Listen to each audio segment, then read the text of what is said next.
L'artiste est un créateur de belles choses. Révéler l'art et cacher l'artiste, tel est le but de l'art. Il n'y a pas de livre moral ou immoral. Les livres sont soit bien écrits, soit mal écrits. C'est tout. Nul artiste ne désire prouver quelque chose. On peut tout prouver, même des choses vraies. Nul artiste n'a d'opinion sur la morale. Une opinion morale chez un artiste est un impardonnable maniérisme de style. Nul artiste n'est morbide. Un artiste peut tout exprimer. Le vice et la vertu ne sont, pour l'artiste, que des matériaux. Du point de vue de la forme, la musique est l'archétype de tous les arts. Du point de vue du sentiment, c'est le théâtre. Tout art est à la fois surface et symbole. Ceux qui vont au-delà de la surface le font à leurs risques et périls. Ceux qui tentent de lire le symbole le font aussi à leurs risques et périls. C'est le spectateur et non la vie que l'art reflète vraiment. La diversité d'opinions à propos d'une œuvre d'art prouve que cette œuvre est originale, complexe et vitale. Lorsque les critiques sont divisées, l'artiste est en accord avec lui-même.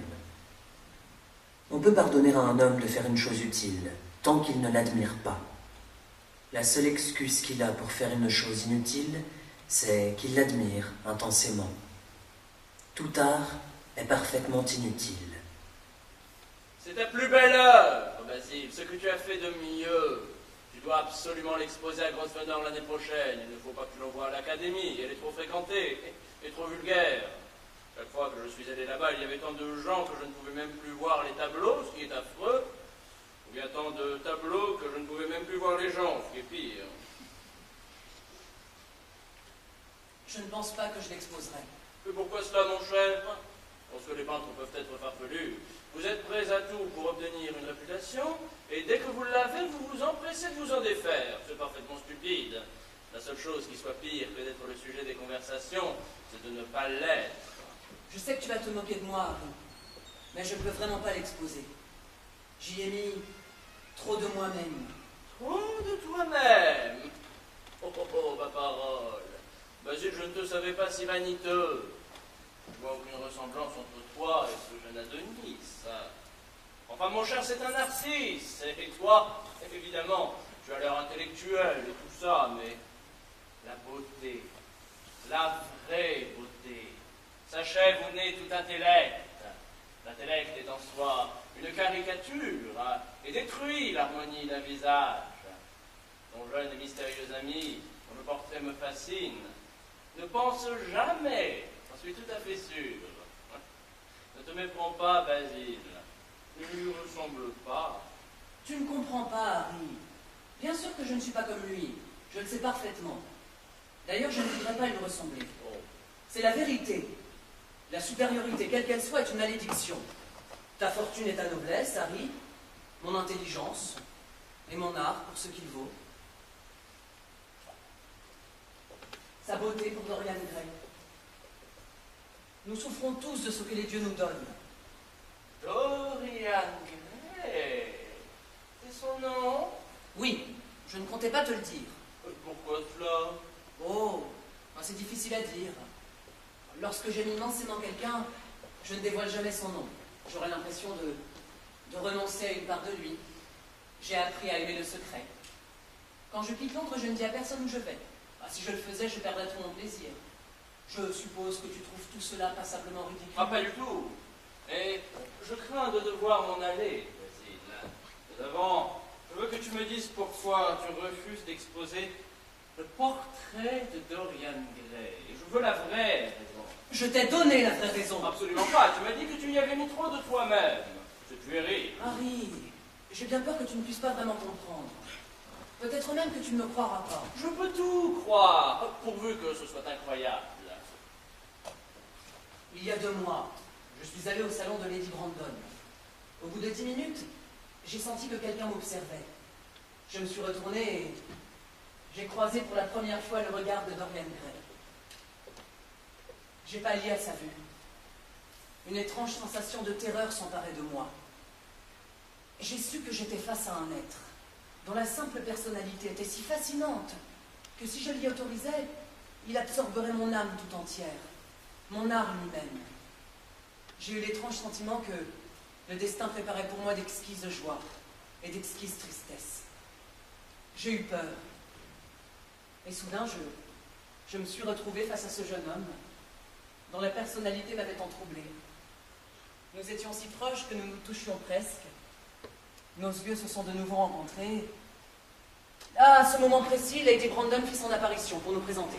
Et comment Lady Brandon a-t-elle présenté ce charmant jeune homme? Elle est connue pour résumer ses invités de façon remarquable. Elle raconte toujours tout, sauf ce que l'on veut savoir.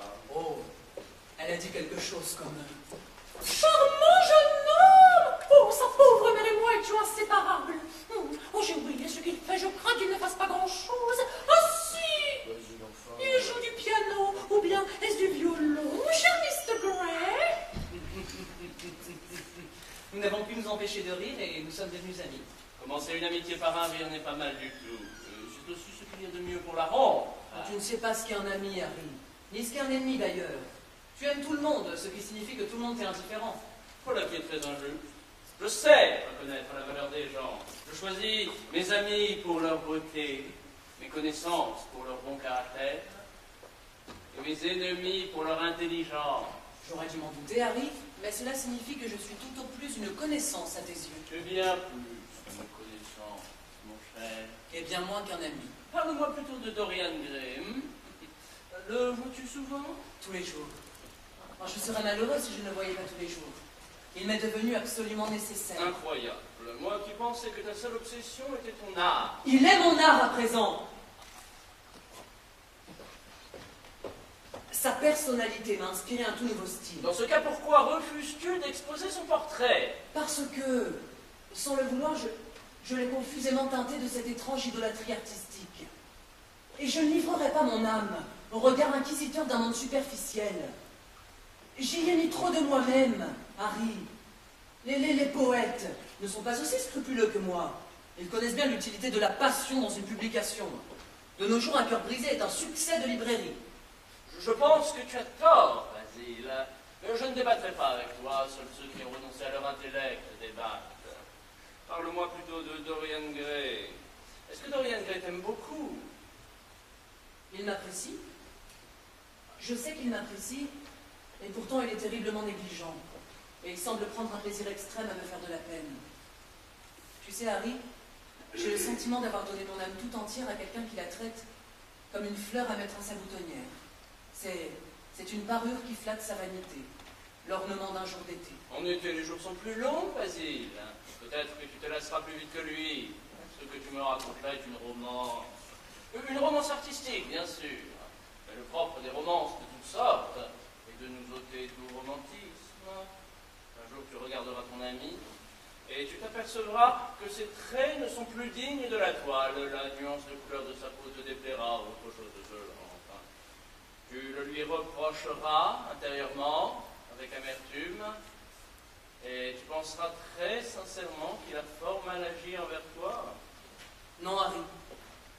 Aussi longtemps que je vivrai, la personnalité de Dorian Gray me dominera. Tu ne peux pas éprouver cela. Tu changes trop souvent. C'est précisément la raison pour laquelle je peux l'éprouver. Les gens fidèles ne connaissent que les trivialités de l'amour.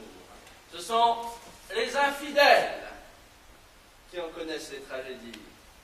Je ne veux pas que tu le rencontres. Tu ne veux pas que je le rencontre? Non!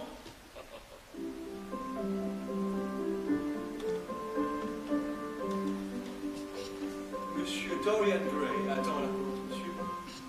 Tu vas devoir me le présenter à présent.